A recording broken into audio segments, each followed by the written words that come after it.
Un autre outil de pression de Vladimir Poutine, le chantage aux céréales. Vous savez que la Russie a quitté l'accord sur les céréales il y a précisément 8 jours. Que cherche à faire Vladimir Poutine?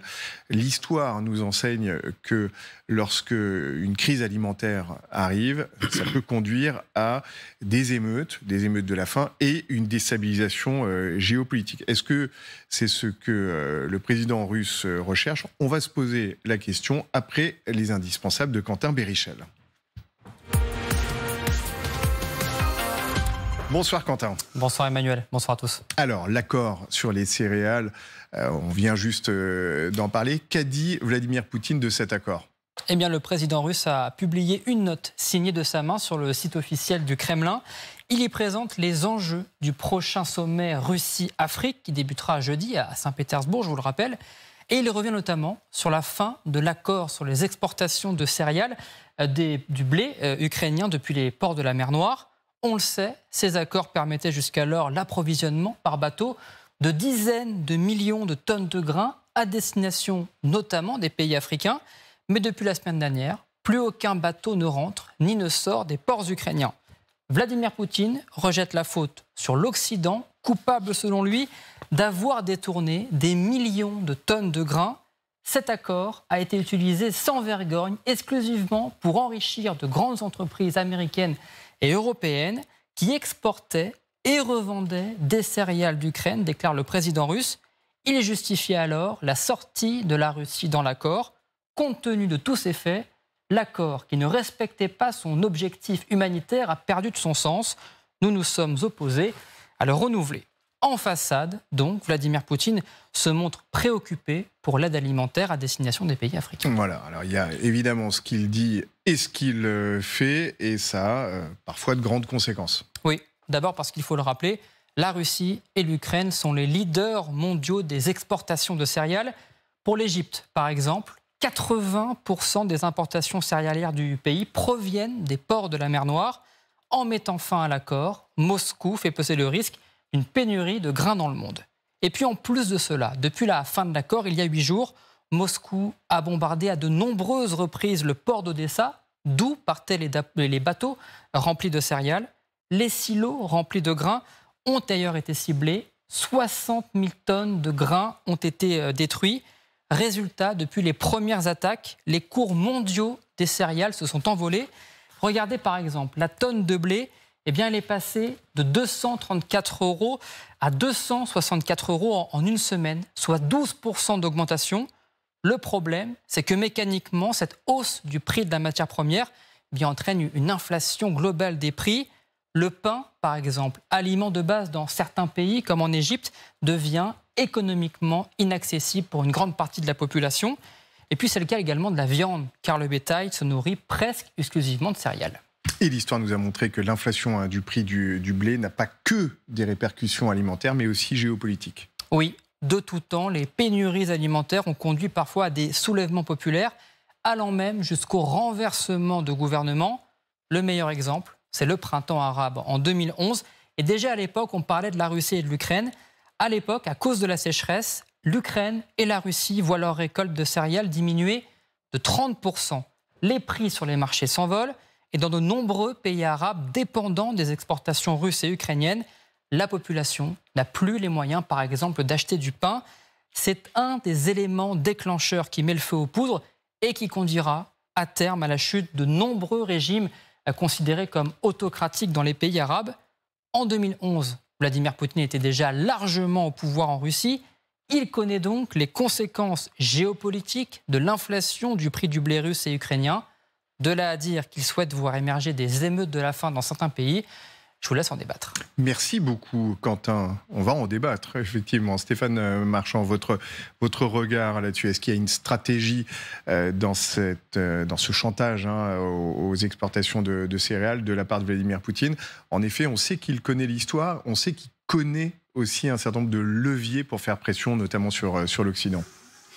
Alors, ce qui est vrai, c'est qu'il a tout à fait raison de penser et de prévoir qu'on peut avoir des émeutes de la faim. Il y a toute une série de pays pauvres dans lesquels les grains, le pain, toute une série d'aliments sont subventionnés par les gouvernements. Ça pèse très lourd sur le budget du gouvernement. Ils ne peuvent pas aller plus loin. Et s'il y a de l'inflation, et on vient de parler de là d'une inflation assez nette, eh bien, ça peut faire tomber des gouvernements, ça peut faire chuter des budgets. Et à ce moment-là, c'est vrai aussi pour l'essence, d'ailleurs. De temps en temps, l'essence est subventionnée. Donc, cela dit, comment imaginer un impact, qui peut croire Vladimir Poutine, tout le monde sait très bien que c'est lui qui vient d'interrompre l'accord sur le grain, donc je préfère me pencher sur les solutions, en fait. La première fois qu'il y a eu un accord sur le grain, il y a un pays qui a joué un rôle important, c'est la Turquie. Est-ce que la Turquie va rejouer un rôle maintenant que Recep Erdogan a été réélu? Est-ce qu'il va rejouer le même rôle? Il est sur le point de recevoir, je crois, Vladimir Poutine chez lui en Turquie. Donc, en tout cas, le blocage dure. 8 jours, la dernière fois, ça avait duré un maximum de 3 jours, je crois. Donc c'est peut-être plus sérieux que les fois précédentes. Bien sûr. Ensuite, maintenant, il faut trouver des routes, de nouvelles routes pour exporter le grain. Donc, remplacer la mer Noire telle qu'elle existait aujourd'hui va être très, très difficile, puisque plus de la moitié du grain partait par ce moyen-là. Il y a le moyen du Danube. On voit que c'est effectivement dangereux, parce que les Russes n'hésitent pas à tirer sur les ports tout près, qui sont en Ukraine, mais tout près de l'embouchure du Danube. Et en plus, le Danube n'est pas partout suffisamment profond pour pouvoir accueillir des bateaux suffisamment remplis de grains. Parce qu'il faut que tout ça, évidemment, soit rentable pour qu'au bout de la chaîne, le prix soit acceptable. Et puis enfin, il y a le train. Les Ukrainiens sont tout à fait prêts à envoyer énormément de grains par le train. Le problème, c'est que les règles européennes d'écartement des voies d'une part et de nombre de wagons pour un train d'autre part sont très différentes. Et donc, il y a énormément de wagons ukrainiens de grains qui attendent à la frontière des semaines avant de pouvoir passer. Oui, on va préciser que l'écartement des rails, et c'est très important, n'est pas le même en Ukraine et en Pologne. Donc les trains ukrainiens sont obligés de s'arrêter à la frontière, de décharger et d'être rechargés sur des trains polonais. Et ce que propose la Commission européenne, c'est de construire en Ukraine des voies à écartement Union européenne, de manière à ce que ce problème disparaisse. Bon, 90% des céréales ukrainiennes passé jusqu'à maintenant par la mer Noire, Philemon Romy. Si les conséquences de ce blocage, c'est une bombe à retardement, c'est pas aujourd'hui, en plus c'est le moment des moissons en Ukraine. À moyen terme, on peut imaginer des conséquences dramatiques. Des conséquences dramatiques, vous l'avez dit, pour l'économie ukrainienne, évidemment, mais aussi pour les pays africains, puisque le nombre de personnes en insécurité alimentaire dans l'Afrique de l'Est, il a doublé depuis 2016. On parle de 60 millions de personnes et c'est vieux comme le monde. Des gens qui ont faim, une population qui a faim est une population qui est en colère. Moi, j'ai couvert de nombreux pays d'Afrique. Ça engendre une insécurité, bien sûr, dans ces pays. Et ça, Vladimir Poutine, il le sait. Là, il a un point de pression énorme sur les Occidentaux. Et en plus, il se montre menaçant, parce qu'on a bien dit qu'ils avaient frappé sur le port d'Odessa, mais ils ont aussi frappé sur le port de Reni, qui est à 150 mètres de la Roumanie. La Roumanie qui est un pays de l'OTAN. Donc il se montre de plus en plus menaçant. Il veut dicter les conditions de cet accord sur les céréales. Et dans ces conditions à lui, il me semble qu'il a réintégré la banque agricole russe dans le système monétaire SWIFT. Et il veut aussi la levée des interdictions sur ses produits céréaliers et sur les engrais russes. Le problème, c'est qu'il est en position de force, Vladimir Poutine aussi, parce que entre la Russie et l'Ukraine, c'est 20 à 25% de certaines céréales à l'échelle mondiale. Et puis, c'est le plus gros producteur d'engrais, 15%. Pareil, un embargo sur les engrais de la part des Russes pourrait troubler l'équilibre agricole à l'échelle mondiale. Est-ce qu'il est en position de force, Jean-Dominique Merchet, le maître du Kremlin? Eh bien, encore une fois, il y a des problèmes concrets. Le risque de la faim dans un certain nombre de pays. Qu'est-ce qu'on fait de la récolte en cours en Ukraine? Parce que si on ne peut plus exporter, où est-ce qu'on la stocke? Donc il y a des problèmes extrêmement concrets. Mais pour répondre à votre question, il y a un problème de perception dans le Sud, dans les pays du Sud. Jusqu'à présent, globalement, les pays du Sud sont neutres dans cette affaire. Ils ne se sont pas vraiment engagés, ils sont plutôt contre en disant ouais, la Russie, ce que la Russie fait, c'est pas bien, mais quand même, on n'a pas envie de suivre les Occidentaux de s'aligner sur les Occidentaux dans cette affaire. Ils sont neutres. Ce qui bénéficie d'ailleurs plus à la Russie qu'aux Occidentaux.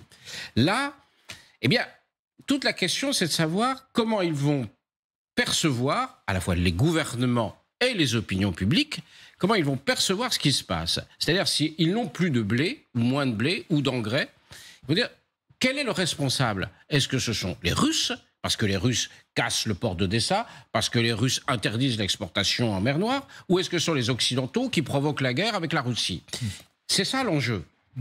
Donc, et ça, on ne peut pas y répondre aujourd'hui, puisque c'est une question de perception à la fois, et je dis bien double, dans les gouvernements et dans les opinions. Alors, il peut y avoir un rapport, mais tous ces pays ne sont pas toujours totalement démocratiques. Et donc, ça, on ne sait pas. Ce qui est important pour nous, aujourd'hui, occidentaux et notamment français, c'est de maintenir le contact avec les pays du Sud. Et ça, en l'occurrence, c'est ce que fait la diplomatie française. Elle le fait plutôt bien. Discuter, ouvrir, toujours associer les gens. Disant, il n'y a pas que l'Ukraine, vos soucis aussi sont importants. Et ça c'est très important de le faire. Parce que l'enjeu, il est dans la perception du Sud sur le responsable de la dégradation de la situation. Donc, Général Gueumard, ce sommet Russie-Afrique à la fin de la semaine va être fondamental, parce que Vladimir Poutine accueille un certain nombre de ses homologues. Il va falloir qu'il tâche de les convaincre que c'est bien la faute de l'Occident et que c'est pas sa faute à lui. Bien sûr, d'autant que... alors, côté Ukraine, je vais répondre à votre question. Côté Ukraine, en fait, il y a un certain nombre de routes qui ont été trouvées suite aux premières blocus, même si ça ne répond pas à tous les besoins. Et deuxième point qui est intéressant pour les Africains, c'est que les Russes ont multiplié leur production de blé par 2,5 depuis 2014. Donc je pense qu'ils ont des moyens d'en donner ou d'en vendre aux pays africains sans passer par le blé ukrainien. Donc ça va réduire sans doute les tensions et les émeutes potentielles de la faim. Et ça permet aux Russes, en effet, d'accréditer ce que disait Jean-Dominique Merchet à l'instant, c'est-à-dire en fait la perception pour être plutôt pro-russe que pro-occidentaux. Bon, ça reste à voir, effectivement. Je ne sais pas si tout le blé russe, effectivement, sera vendu aux Africains. Mais en tous les cas, il y a peut-être là un élément intéressant à regarder. Il peut tenter de soigner la maladie qu'il est en train de créer. Absolument. C'est ce que vous voulez dire, ce qui serait une stratégie. Voilà. Est-ce que les gens seront dupes? Est-ce que les gens seront dupes? Alors, les gens ne sont peut-être pas dupes, mais les Africains auront du blé. Et sachant qu'il lui reste d'importants stocks et qu'il a une très bonne récolte de blé. Oui. Donc il est vraiment en position. Mais c'est une question ouverte. Même si, Stéphane Marchand, l'ONU tire la sonnette d'alarme. En effet, certaines récoltes sont bonnes, mais lorsque vous additionnez les effets du réchauffement climatique, une demande accrue de la Chine après sa sortie du Covid, qui a beaucoup plus importé de céréales, on se rend compte que sur les prix, il y a effectivement une tendance très forte à la hausse. On sait que à la fin, c'est toujours pénalisant pour les pays les plus pauvres. Bah bien sûr, il n'y a pas, globalement, on ne manque pas de blé sur la planète. Mais ça, on l'a dit 1000 fois, on sait très bien que ça ne résout pas le problème de la faim. Il se trouve qu'il y a des pays où on ne peut pas s'offrir 5% d'inflation. Et les 5%, ils sont là tout de suite, dans quelques jours. Donc, même si globalement la situation n'est pas catastrophique et que les quantités sont là, on vient de le rappeler à l'instant, Philomène, eh bien, il y a des pays qui peuvent se retrouver dans des situations provoquant des émeutes de la faim, ça c'est indéniable. Voilà. D'autant que l'autre ressource pour nourrir à très large échelle les populations, et Philomène Remy le sait parce qu'elle a travaillé en Inde, c'est traditionnellement le riz. Or, on vient d'apprendre que l'Inde n'exporterait plus de riz blanc. Alors, pas le riz basmati, mais le riz blanc, pour satisfaire les besoins de sa propre population. C'est aussi quelque chose qui peut faire la différence? Alors ça, vous me l'apprenez. Alors, dans quelle mesure pourquoi est-ce qu'elle a interdit cette exportation? Est-ce que c'est donc en soutien finalement à sa population? Oui, c'est la raison officielle. Oui. La raison officielle, c'est le soutien à sa propre population. Effectivement, bien sûr que ça va avoir un impact parce que les populations en Afrique, elles consomment du pain, du riz. On le dit une fois de plus, les pays les plus touchés seront ces pays africains et des pays, parce que nous, on a des agriculteurs, on peut cultiver du blé. Pourquoi là-bas? Parce qu'il y a des inondations, parce qu'il y a des conflits, parce qu'il y a des sécheresses terribles. Ça n'est pas possible de cultiver des produits comme le riz, tout simplement en fait. Je reviens sur l'histoire, parce qu'on a parlé de 2011, l'Égypte, on aurait pu d'ailleurs l'élargir à d'autres pays. On sait par exemple qu'au Liban, après l'explosion des immenses silos à grains du port de Beyrouth, il y a eu des problèmes d'approvisionnement logistique, tout simple, c'est-à-dire qu'on ne pouvait plus stocker de céréales, ce qui n'a fait qu'aggraver la situation.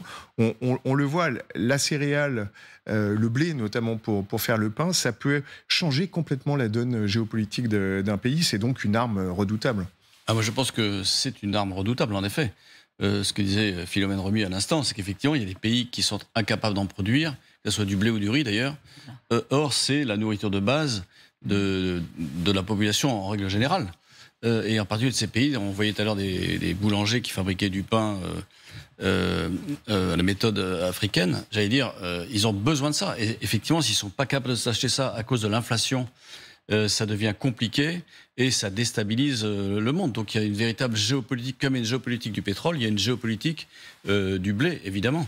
Et surtout quand on a besoin de stocks comme à Beyrouth et qu'effectivement il y a des points de stockage qui disparaissent, ça devient plus compliqué puisqu'en fait il y a des systèmes, des flux logistiques qui sont mis en place. Dès lors qu'un des flux est coupé, et comme c'est le cas avec l'Ukraine, ça a forcément des conséquences sur le reste. Et comment est-ce qu'on peut continuer à s'approvisionner ? Comment est-ce qu'il y a des nouveaux flux qui se mettent en place ? Ça prend forcément du temps, même si je reste persuadé que ça se fera, mais avec du temps et donc des populations qui, entre-temps, auront bien souffert de la faim, en effet. Alors, dernière question, pourquoi maintenant ? Pourquoi ce chantage de Vladimir Poutine qui concerne pour le coup toute la planète et sans doute encore davantage les pays en développement? Est-ce que c'est pour détourner l'attention de la situation sur le terrain pour vous, Jean-Denis Merchet? Franchement, j'ai pas les éléments. Franchement, je n'ai pas d'éléments là pour vous répondre. Pourquoi il fait ça maintenant? Clairement, c'est une gradation dans la guerre. Mais on voit, c'est le propre de la guerre, c'est qu'en permanence, on monte vers des extrêmes. Et là, effectivement, il franchit un nouveau cap. Effectivement, il est obligé... il n'est pas dans une bonne situation, quand même, Vladimir Poutine, ni à l'intérieur, avec l'affaire Prigojine, Wagner, ni quand même... Bon, sa campagne, ok, les lignes de défense tiennent, mais clairement, tout le monde a compris qu'il ne pourrait pas aller plus loin. Donc, il faut bien qu'il réagisse. Donc, il fait ça. Je pense qu'il prend un risque, quand même, à faire ça. Mais peut-être qu'effectivement, il pourrait retourner des opinions dans le Sud. C'est vrai que tout ça est une question d'échelle. Si on regarde la guerre sur le front, est-ce qu'on regarde la guerre plus globalement ou est-ce qu'on la regarde au niveau mondial? Et là, effectivement, les équilibres, ça joue. Si effectivement des pays comme l'Inde basculent dans un camp ou dans un autre, ou la Chine, c'est vraiment important. L'Afrique avec le sommet des Africains à Moscou. C'est pas Marchand. L'obsession de Vladimir Poutine, depuis toujours, c'est d'être pris au sérieux comme un acteur majeur mondial. Il dit toujours, il y a 4 pays indépendants sur la planète, la Russie, l'Amérique, l'Inde et la Chine. Et donc, par conséquent, dès qu'il sent que le risque existe qu'il soit déclassé par rapport à cette catégorie-là, ou dès qu'il voit l'opportunité de faire assez facilement un acte qui le place comme un acteur mondial de premier plan, il le fait. Et là, sur le blé, il est un acteur mondial de premier plan. Et donc, il va jouer sa carte et il va faire réagir. Et tout le monde va en parler. Et Joe Biden va parler. Et Macron va parler. Et il va revenir sur le devant de la scène. Il l'a fait très fréquemment. Très souvent, il le fait en prononçant un mot magique, le mot nucléaire. Mais là, c'est plus simple de prononcer le mot blé. Alors, il détestera assister à ce qui se passera à partir de demain, cette nouvelle rencontre OTAN-Ukraine. Quelques mots là-dessus pour finir.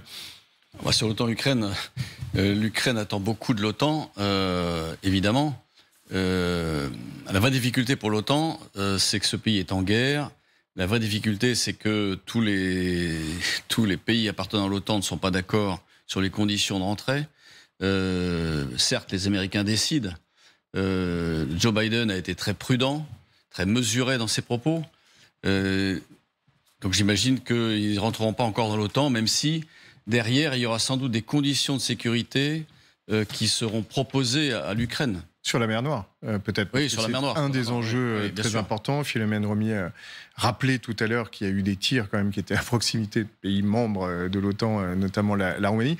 Est-ce que d'ailleurs, ce sera ma dernière question, très concrètement, on peut sécuriser des couloirs sur la mer Noire pour permettre d'exporter ces céréales? Compliqué, hein. Compliqué. Il faut mettre des bâtiments, des navires de guerre de l'OTAN.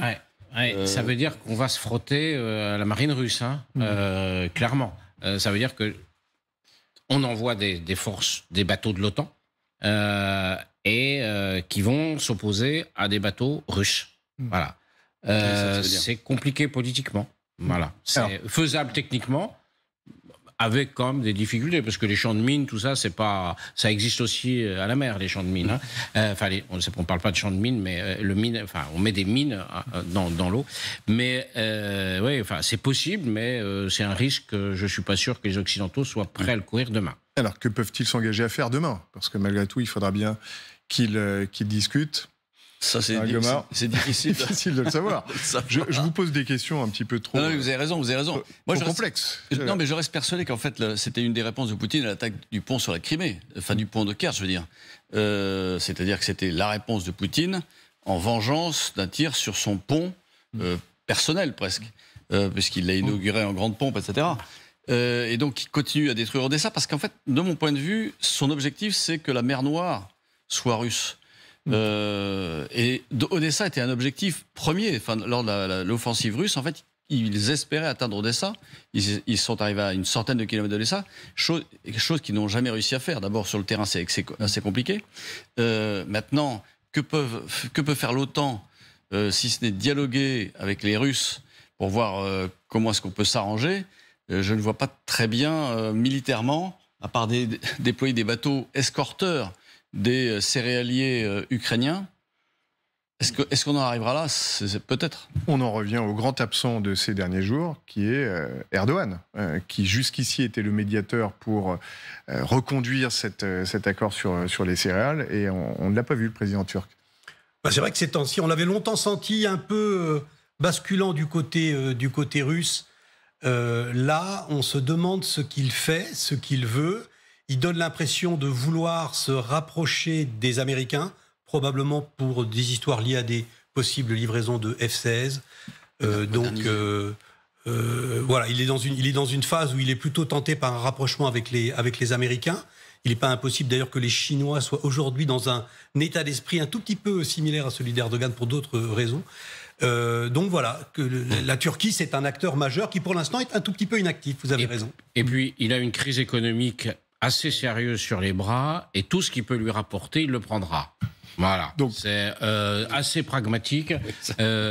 Son économie ne va pas très bien, donc toute possibilité économique, qu'elle vienne de la Russie, de l'Occident, de n'importe où, en ce moment, il n'est pas en situation... Son inflation à lui est de 20%. Oui, c'est ça. On rappelle que le détroit du Bosphore, c'est automatiquement la Turquie, et que, donc, à la fin, ça peut profiter à Erdogan, mais enfin, il ne peut pas non plus, Philomène Romier, rester absent du jeu complètement dans les temps à venir. Non, il va revenir sur le devant de la scène, d'autant plus que c'était lui qui s'était illustré en médiateur sur le précédent accord sur les céréales. Hein. Donc on s'attend à ce qu'il revienne, mais il a l'air un petit peu moins sûr de lui là. Oui, malgré